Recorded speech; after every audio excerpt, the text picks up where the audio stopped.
June 2nd meeting of the Zoning Board of Adjustments and Appeals.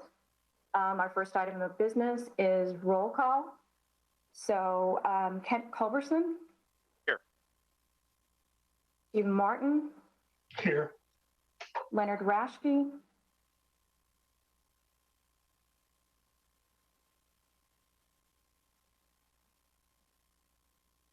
Go ahead, Mr. Rashke. Yes, I'm here. Okay. Aaron Bates. Ellis Hirsch.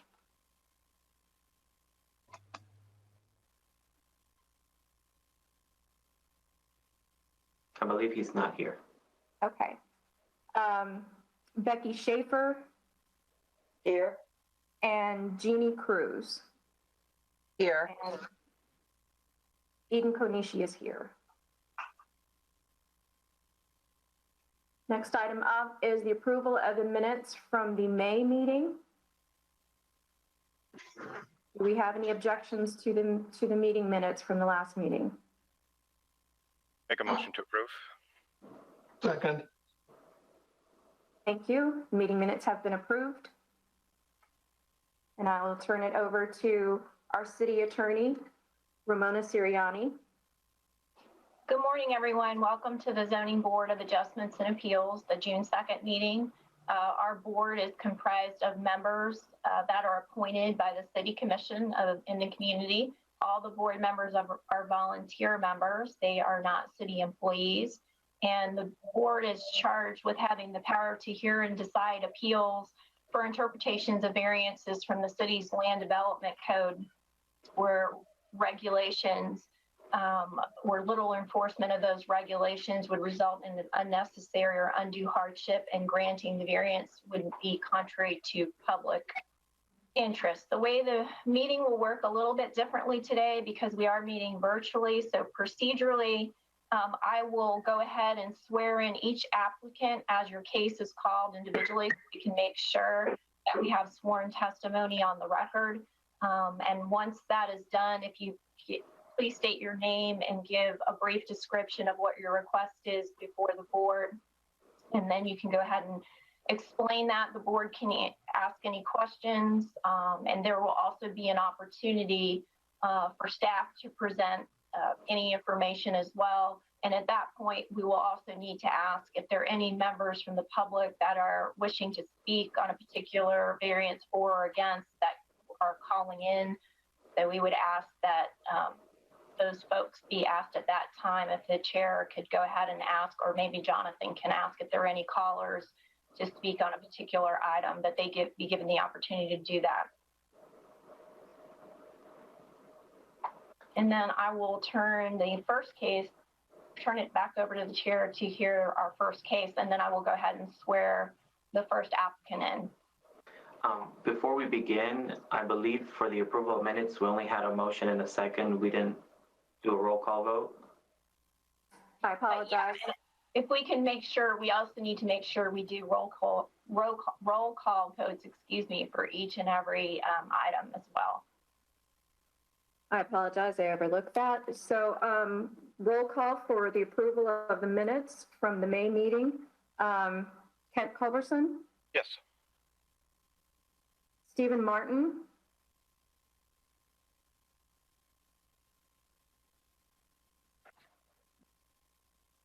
Mr. Martin, go ahead.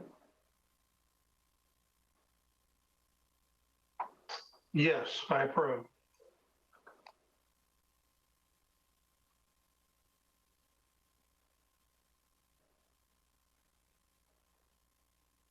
Okay, Ms. Konishi, are you there? Mr. Rashke?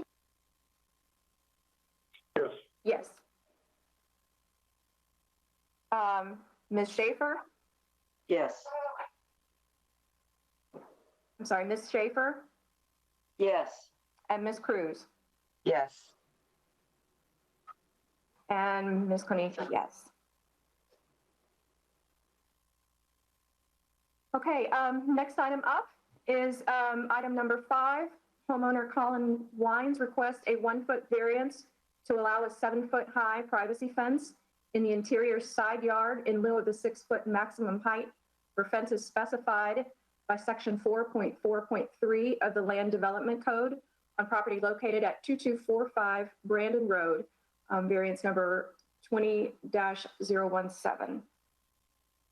Mr. Wiens, if you could raise your right hand. Do you swear or affirm the testimony you're about to give is the whole truth and nothing but the truth? I do. And also, I want to take an opportunity. I don't believe we need to go ahead and swear staff in. I should have done that. We can do that collectively at one time if you're going to speak on a particular variance. If I could get staff to raise their right hand. Do you swear or affirm the testimony you're about to give is the whole truth and nothing but the truth? I do. Thank you.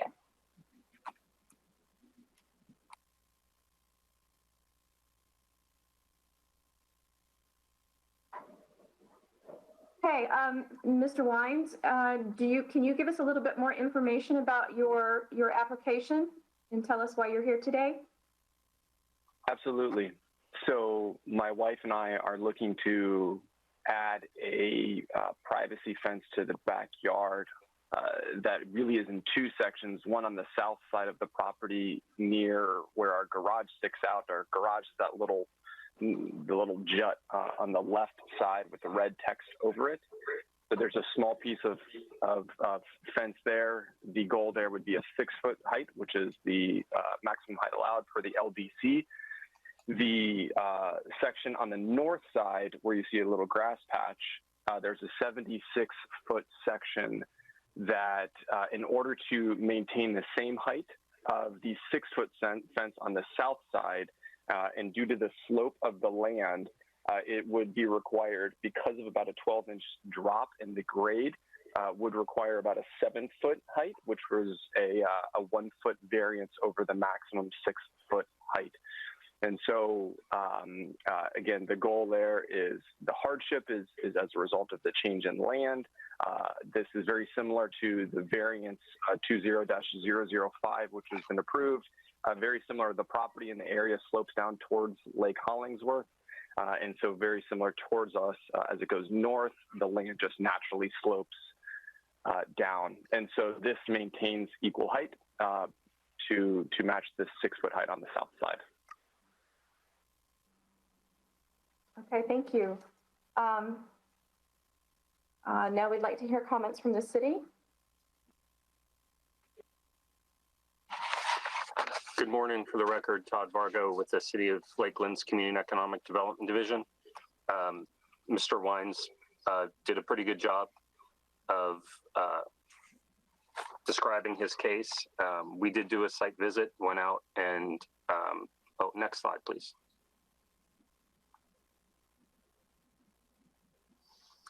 So here's the site plan that he submitted.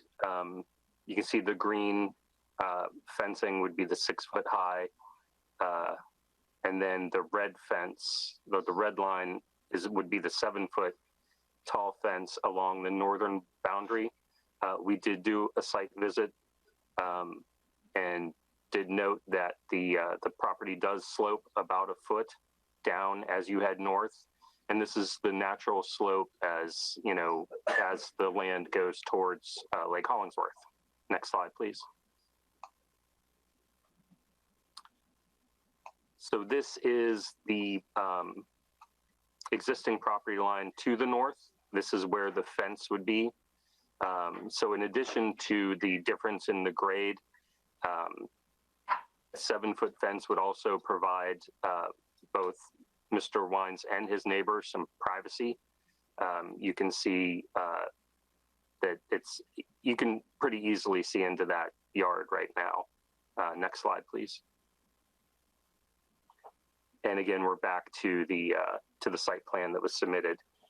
We believe the requested relief is reasonable and proportionate to the degree of hardship suffered by the applicant, provided there are no substantive objections from adjoining property owners. We recommend the variance be considered for approval with the condition that the height variance be limited only to that west 76 feet along the north property line as shown there on the site plan.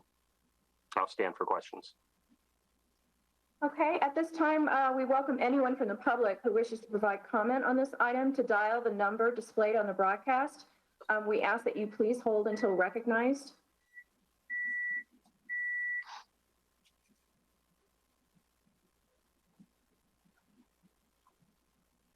Madam Chair, we don't have any callers at the moment. Okay, do we have any questions from the board members? Ms. Cruz. What type of fencing is requested? Is it going to be a PVC or wrought iron or what? Sir, we have not yet submitted the permit yet. The initial request was for Trex composite. It is in line with LDC requirements. There is one alternative that we're looking at, which would be solid aluminum fencing as well, all of which would fall under LDC guidelines per what's approved in the area.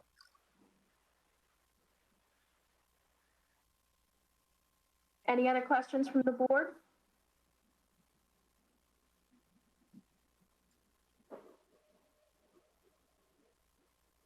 Mr. Culberson?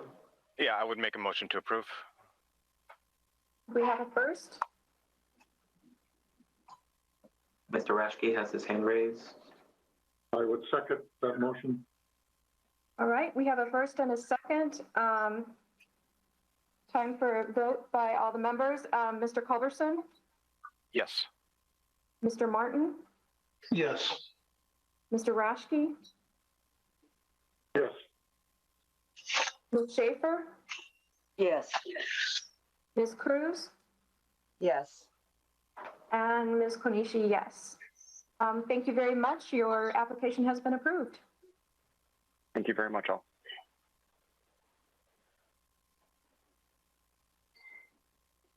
And next item up, item number 6, homeowner Ida Averett requests a 3-foot variance to allow a 0-foot rear setback in lieu of the required 3-foot setback for a new pool cage, and a 5-foot variance to allow for a 0-foot rear setback in lieu of the required 5-foot minimum setback specified by Table 4.3-3 of the Land Development Code in order to construct a new in-ground pool on the property located at 1107 Rolling Woods Lane, variance number 20-018. Is Ms. Averett here today? I have a Suzanne Butner for this item that's here. Okay. Ms. Butner, if I can go ahead and swear you in, if you can raise your right hand, do you swear or affirm the testimony you're about to give is the whole truth and nothing but the truth? Yes, I do. Thank you. Thank you very much.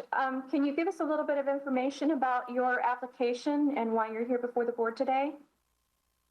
Yes, I live in Canyon Lake Villas on Rolling Woods Lane. It's a 0 lot line community. I back up to Canyon Lake. The drawing submitted shows the house sitting on the lot lines, including the covered patios that will be part of this project. And I'm asking to put the pool and the pool cage on the property line instead of meeting the setback because of space constraints in the back. Okay. Can we hear from the city on this? Just on the back. Okay, thank you. Good morning again, Todd Vargo for the City of Lakeland's Community and Economic Development Division.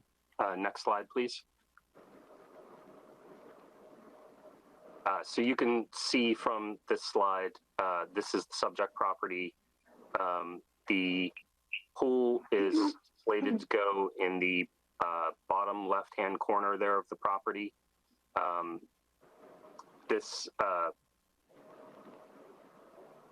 lot has some unique geometry to it. You can see that the side property lines don't intersect at a right angle or anything like that, and it appears that the house was kind of put on askew a little bit as well. So also the lots are rather shallow in depth. So I believe it's only 86 feet deep. Next slide, please. So here is the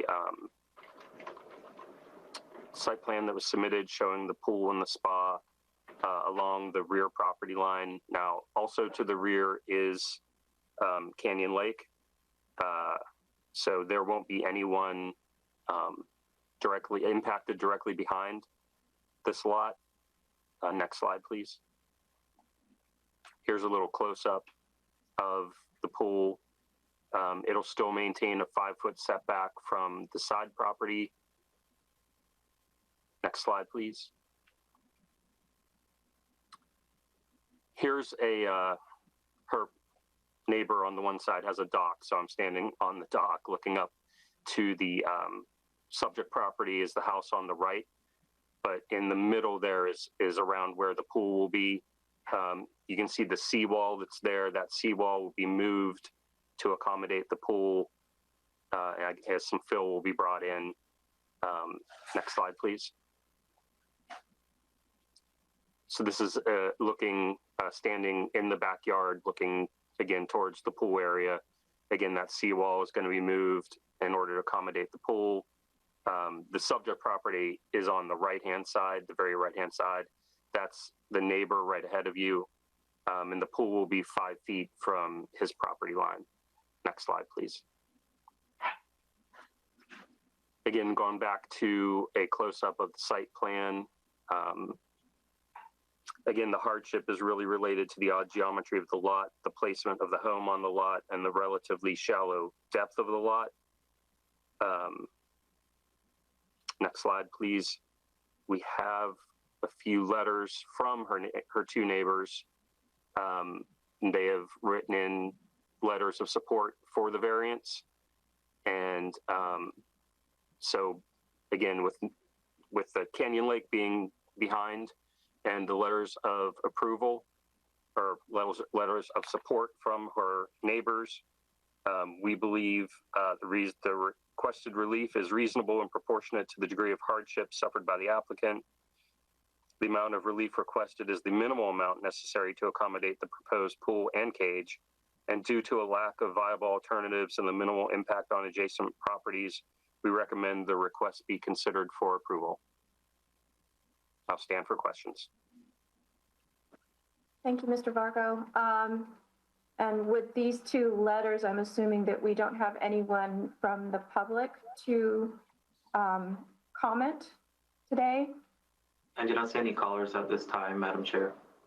Okay, thank you. Are there any questions from the board? Ms. Cruz. Who is going to pay for the relocation of the seawall? I'm going to leave that to Ms. Butner to answer. I am. Okay. I paid for the original one, even though it's on common property, because it's actually a retaining wall. It's not a seawall. So there's space from the retaining wall to the lake still of about 10 to 12 feet. But I intend to incur the cost of the retaining wall with the construction of the pool. Thank you. Any further questions from the board?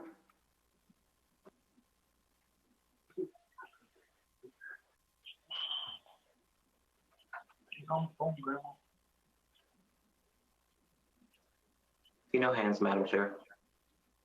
Okay. Do we have a motion as to whether or not we're going to approve or reject the application from anyone? I'll move to approve. Thank you. Do we have a second? I'll second. Thank you very much. Just to interject, do we have any callers that are? We do not. Okay, I just wanted to make sure. Thank you. All right, let's vote on this. Mr. Culberson? Yes. Mr. Martin? Yes. Mr. Rashke? Yes. Ms. Schaefer? Yes. And Ms. Cruz? Yes. And Ms. Konishi, yes. Thank you very much. Your application has been approved. Thank you.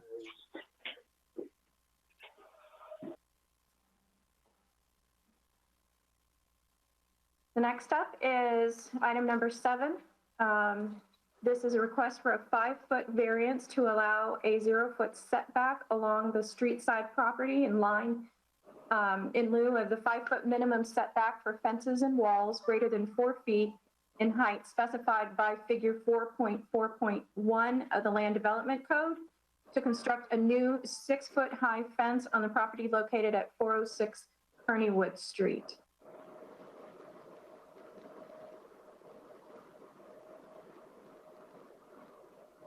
Do we have someone here to present this application? Yes, ma'am. So my name is Shelton Rice. I'm an attorney with the law firm of Peterson and Myers, address 225 East Lemon Street, Lakeland, Florida. Today I'm here on behalf of Mr. Chastain. He has requested that I submit this application and appear on his behalf for this request, as you mentioned, for property located at 406 Kerneywood Street.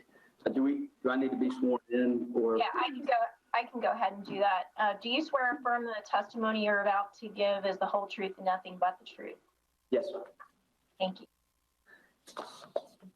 So getting back to our request, as we evaluated this property, our client is seeking relief from a provision in the Land Development Code that essentially would allow my client to construct a 4-foot fence on the property boundary. But if they wanted to construct a 6-foot fence, they would have to move 5 feet to the interior of their own property. And so that is kind of the crux of the request. Specifically, the Land Development Code states for corner lots, fences may be up to 6 feet in height within the required street side yard, subject to a minimum setback of 5 feet from the street side property line. And so, as you stated, that was what we had mentioned. I did prepare a presentation, just a very brief presentation. I don't know if that's available. If not, I'd be glad to. There we go. Perfect. Thank you so much. This is just an aerial of the property to give you an understanding of where we're located and what we're talking about. You can see the property highlighted. This is just a map from the property appraiser site.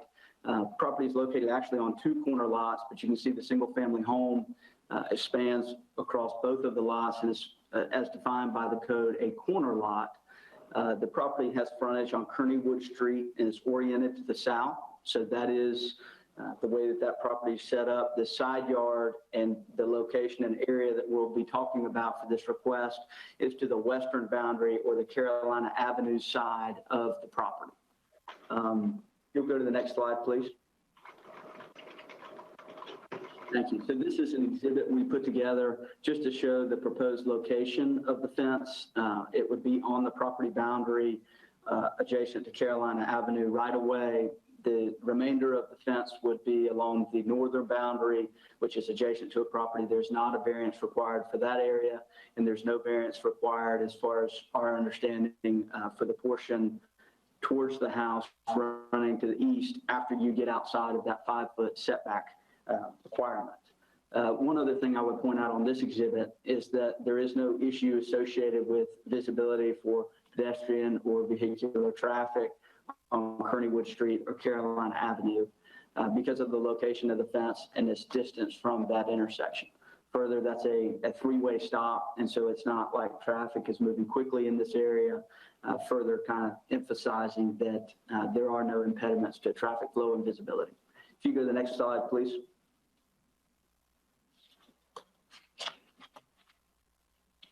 Perfect. So we talked about the request and kind of what we're asking for. This exhibit, and this is just a Google Earth street view. You're looking north on Carolina Avenue. The property is on the right side of your screen. On the other side of that chain link fence is the subject property. And we have these utility overhead lines and guy wires located very close to the property boundary. And so there's a number of issues associated with those guy wires, and they're the main reason for the request. One is there's a bit of a safety concern if they were to have the 4-foot fence on the property boundary. There's some liability issues associated with this. There's some legal concerns that could be cleared up with the granting of this variance. And there's obviously the aesthetic issue associated with these guy wires coming down and essentially right next to your backyard. If we could go to the next slide, please.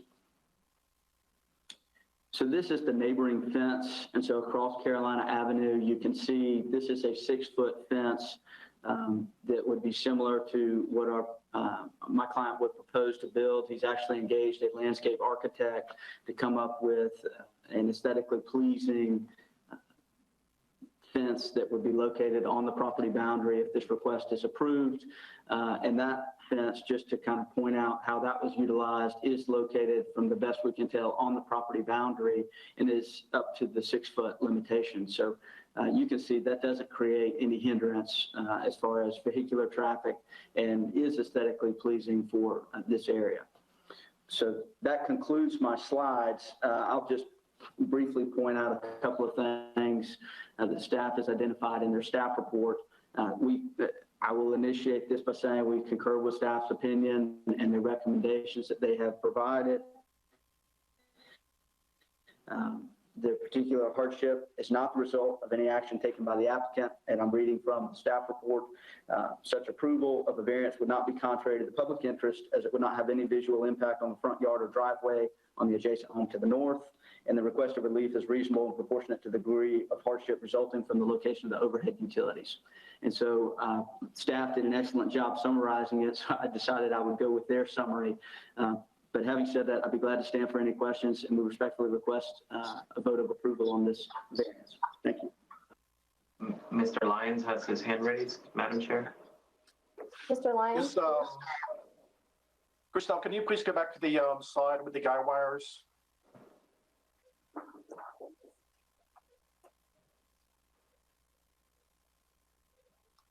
Okay, I just want to clarify for the record. On the side there, there is currently a 4-foot high chain link fence. You can see there, that fence is actually encroaching about 6.5 feet into the right of way. So if this variance is approved, the new fence will be 6.5 feet east of what is shown on the site plan behind that hedge. And that chain link fence will have to come down. That is encroaching on city property. We're not sure how it was constructed, but it is considered an illegal fence and it will have to be removed. So I just wanted to add that to the record to make sure that the board is aware of what they're going to be putting in.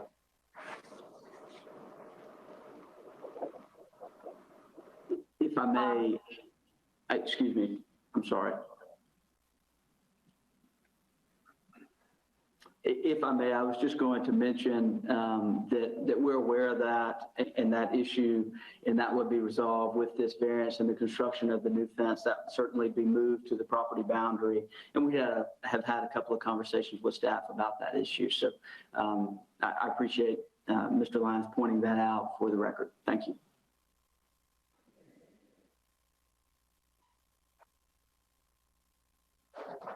Thank you. Do you have any comments from city staff? Good morning again, Todd Vargo for the City of Lakeland Community Economic Development Division. This project was originally reviewed and the staff report was written by Philip Scarce. Philip is out of the office today, so I'm covering for him. It's probably not appropriate for me to just say ditto. But I don't really have anything new to add to the conversation. Mr. Rice and Mr. Lyons, they both went over just about all the issues. Next slide, please. So here again, you can see this is from Carolina. You can see the guide wires that are not so aesthetically pleasing. And then you can also see that portion of the existing 4-foot chain link fence, which encroaches into the right of way. The new fence, the 6-foot fence, will be put up approximately 6.5 to 7 feet behind that along the property line. Next slide, please. And then this is a little bit further down the road at, I believe, Kerneywood in Carolina. You can, again, on the right-hand side is the subject property. You can see the guide wires and the 4-foot fence again that is encroaching into the right-of-way. Next slide. And then this is towards east and looking south. So the subject property is on the left side. You can kind of make out the guide wires and the 4-foot high chain link fence. On the right-hand side of the screen is the fence that Mr. Rice had pointed out is aesthetically pleasing and will be the model for, or the base for the fence that the applicant wishes to put in. Next slide, please. And then finally, here is the site plan again, showing the proposed fence location on the property line. The land development code would generally, well, not generally, would require that 6-foot fence to be 5 feet back from that side property line, since this is a corner lot and that's the street side. But again, this variance is to put the 6-foot fence on the property line. We believe the requested relief is reasonable and proportionate to the degree of hardship resulting from the location of those overhead utilities and guidelines. Provided there are no substantive objections from adjoining property owners, staff recommends that the variance be considered for approval.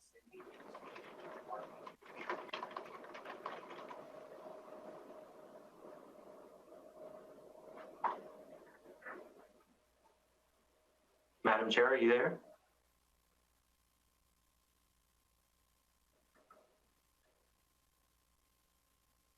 Ms. Kanishi, can you hear me?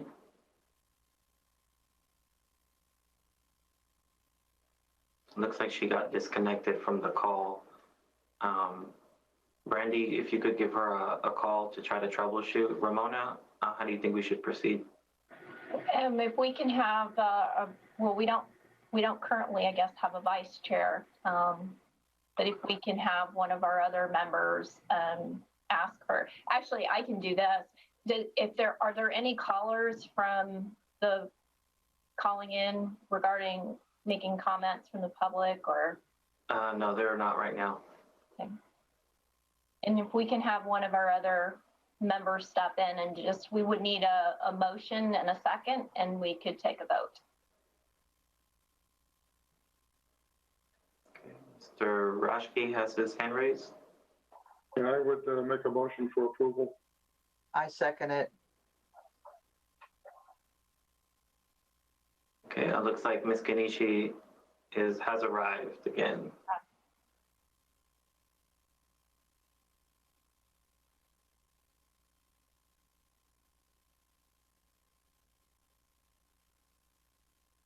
Here we go. Welcome back, Ms. Kanishi. We have a motion and a second for this item. Great, thank you. Sorry about that. Don't know what happened. All right, let's take a vote on this one. Mr. Culberson? Yes. Mr. Martin? Yes. Mr. Rashke? Yes. Ms. Schaefer? Yes. Ms. Cruz? Yes. And Ms. Konishi, yes. Thank you. I apologize. Hopefully that won't happen again.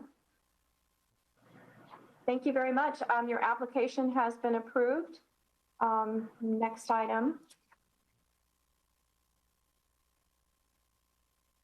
This next item is for a request for a 12-foot variance to allow an 8-foot rear yard setback in lieu of the 20-foot minimum setback specified by Table 3.4.1 of the Land Development Code in order to construct 2 multifamily buildings with a maximum height of 2 stories on the property located at 923 East Lemon Street. Just for the record, this is being presented by the firm that I work for, so I'm going to have to recuse myself from the vote. So will the representative from the Lunz Group please announce yourself? Good morning. This is Erica Craig with the Lunz Group, located at 58 Lake Morton Drive. And I'm speaking on behalf of the applicant, Mr. Jason Lewis. Good morning, Ms. Craig. If I can go ahead and swear you in. Do you swear and affirm the testimony you are about to give is the whole truth and nothing but the truth? I do. Thank you. Thank you, Ms. Craig. You want to go ahead and give us a little bit of information about your application? Yes, the proposed project is a multifamily community of townhome style apartments. And they will include 1 and 2 bedroom units. There'll be 5 buildings proposed, 4 with 4 units and 1 with 6 units on this 1 acre property. It's actually 2 parcels, I guess, 1 acre total. It's just west of Bartow Road and located on Lemon Street. The buildings will be 2-story with a bungalow style architecture with siding, gable roof. And we feel like this is a modest scale infill that will be good for the neighborhood. It's sort of in a transitional zone, being so close to Bartow Road and also, you know, the residential neighborhood to the west and south. So these 2-story buildings that are not all that big, really, only 4 units and 6 units, kind of make that transition from the commercial to the residential. The site plan we have is locating the buildings around the perimeter and the parking internally to kind of buffer the neighbors from the parking lot. And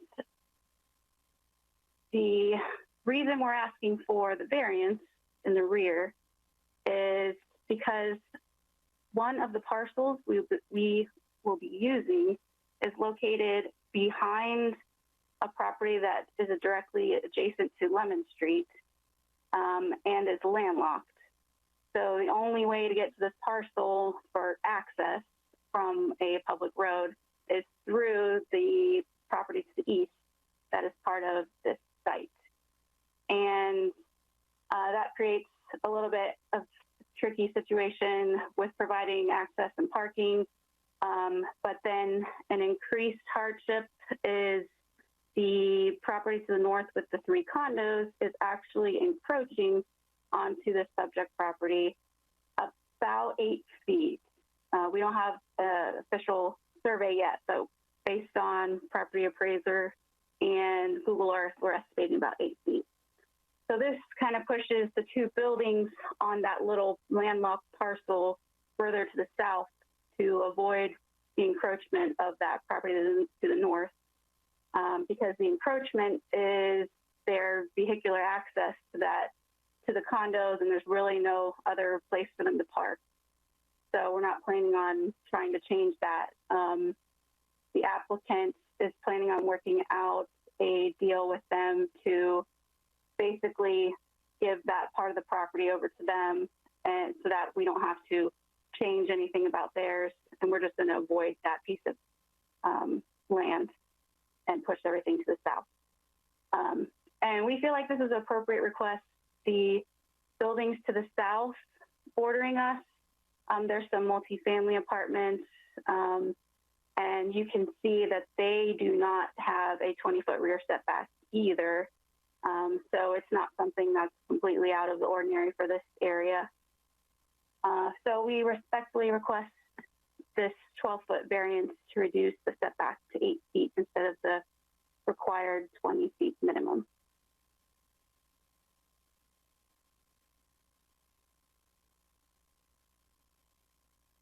Ms. Kanishi, you're muted. Thank you, Ms. Craig. Do we have any comments from the public at this time? Nope, there are no calls at this time. Okay, thank you. All right, city staff? Hi, good morning. Joshua Cheney with Community Economic Development. Ramona, I need to be sworn in.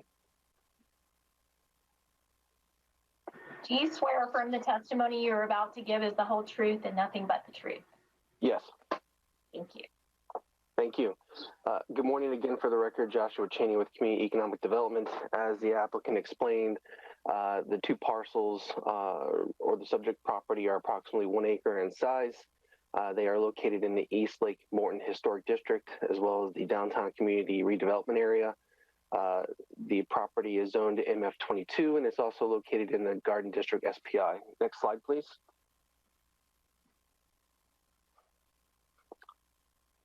This is standing on East Lemon and looking south. Next slide, please.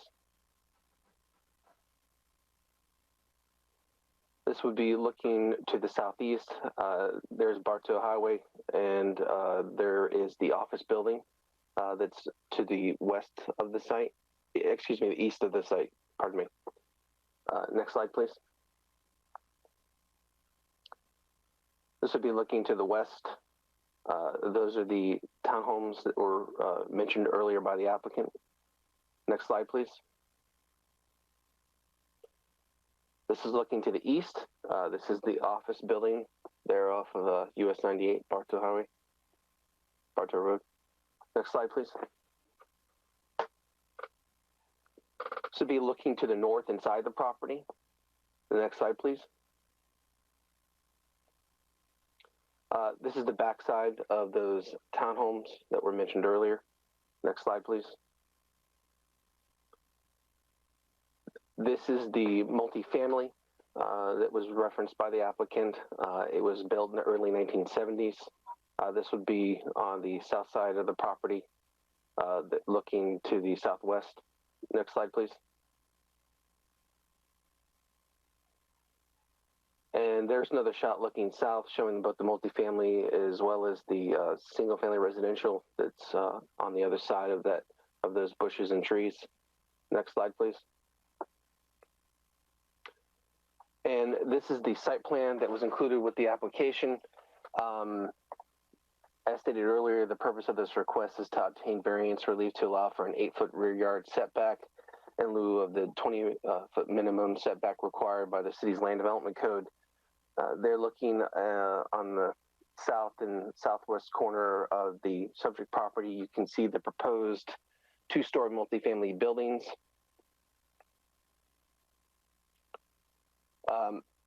In order to allow for the development of both parcels, as was mentioned earlier, they need a variance so that they can push these back a bit further.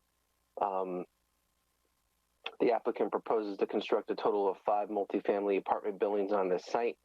Each building would be a maximum of 2 stories in height and contain either 4 or 6 dwelling units. This would be a total of 22 dwelling units for the project.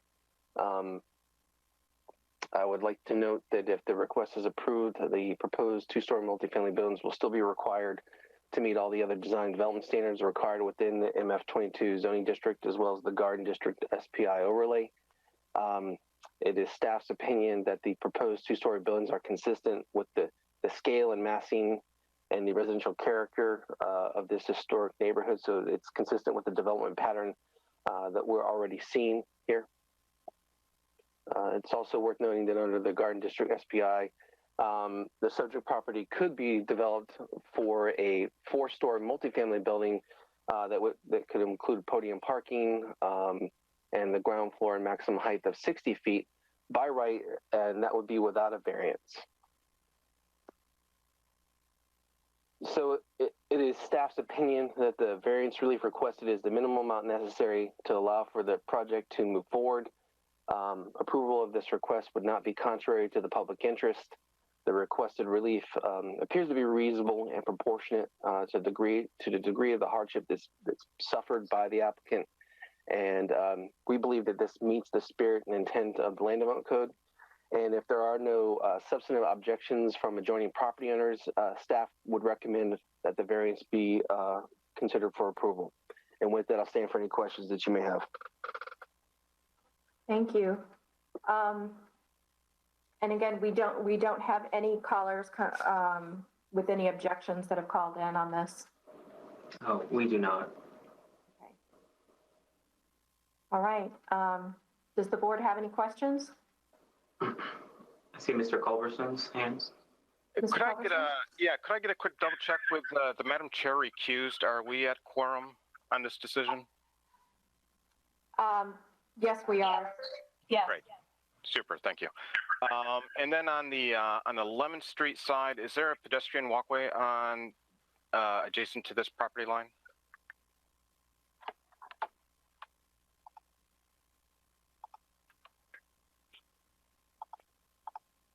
Yes, there's a existing sidewalk on Lemon Street that's beyond the property line, to the north of the property line.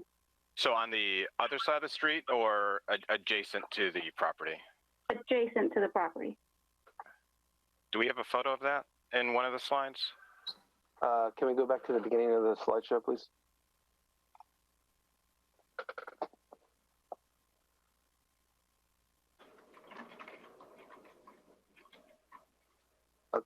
Go back a few more slides. There you go. There you go. Excellent. Thank you. Got it. Okay. Not a great one, but it's there.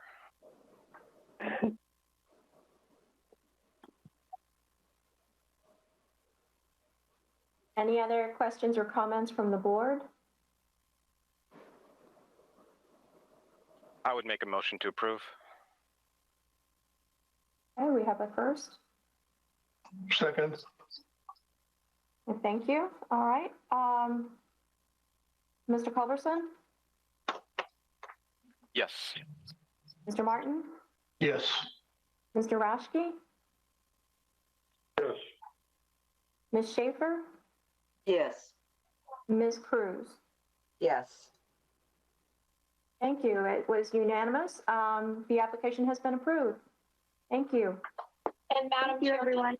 Madam Chair, just for the record, you're going to need to fill out a documentation as a conflict of interest, I believe, to abstain from voting. I believe Brandy has that documentation. If she doesn't, we'll make sure you get it, and then we can file that with the minutes. Absolutely. Thank you. Thank you.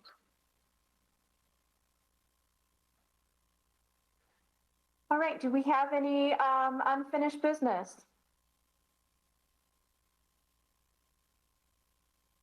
All right. Any new business? Madam Chair, we do need to do elections for chair and vice chair for the upcoming year. Okay.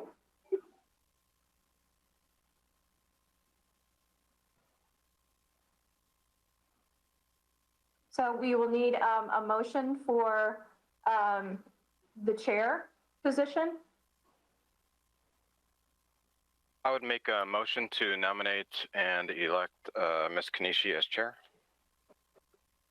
All right, we have a motion. Do we have a vote? Mr. Culberson? Okay, thank you. Do we have a second? Second. All right, thank you. Mr. Culberson? Yes. Mr. Martin? Yes. Mr. Rashke? Yes. Ms. Schaefer? Yes. Ms. Cruz? Yes. And Ms. Konishi, yes. Thank you. Now for the vice chair, I'd like to nominate Mr. Culberson. Second. Thank you. All right, let's vote on this one. Mr. Culberson. Thank you, Madam Chair. Yes. Mr. Martin?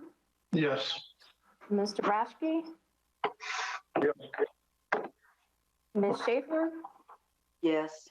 And Ms. Cruz? Yes. And myself, yes. So any further business?